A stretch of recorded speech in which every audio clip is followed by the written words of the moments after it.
Après la minute de silence, la session du Conseil général débute, un peu trop rapidement au goût de l'opposition qui souhaitait que soit abordée la question de la réforme territoriale et des prochaines élections cantonales de mars 2015.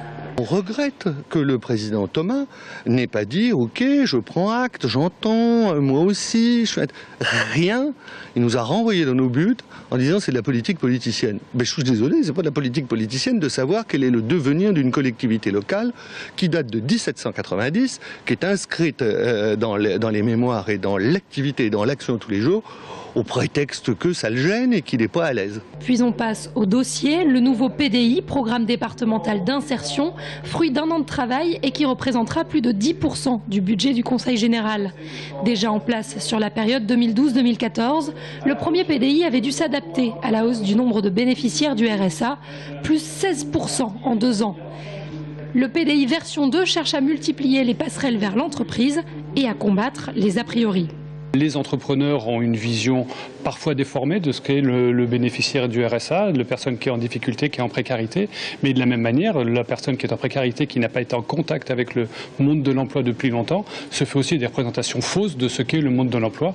Et donc il y a besoin de créer ces passerelles et on va travailler énormément sur ces nouveaux axes de remettre du lien entre le monde de l'entreprise et le monde de l'insertion. On mobilise, c'est ce qui est prévu, tous les partenaires.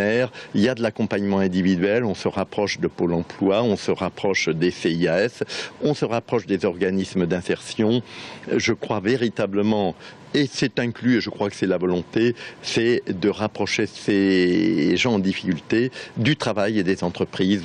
Globalement, on est d'accord. Puis vient le dossier épineux des collèges, l'occasion pour Claude Roiron de critiquer le bilan de Frédéric Thomas en la matière. Qu'à cela ne tienne, il lui rétorque qu'on ne peut être ici et ailleurs, arpenter les routes de Normandie et connaître ce qui se passe en Touraine, faisant ainsi référence à la candidature de cette dernière aux élections européennes en Normandie. Au moment des votes, une abstention, celle de Jean-Gérard Pommier. Aujourd'hui, on nous entraîne dans un programme de privatisation de travaux qui est dangereux, je dirais, pour les finances de la Touraine. C'est simplement, je dirais, comme il n'a pas été fait grand-chose pendant ces 6 années, 8 millions par an contre 15 millions auparavant, j'étais moi-même vice-président collège. On veut accélérer, donc on promet la Lune, et la Lune on la fait payer par les autres. Et les travaux ne sont pas l'unique source de controverse dans le dossier des collèges.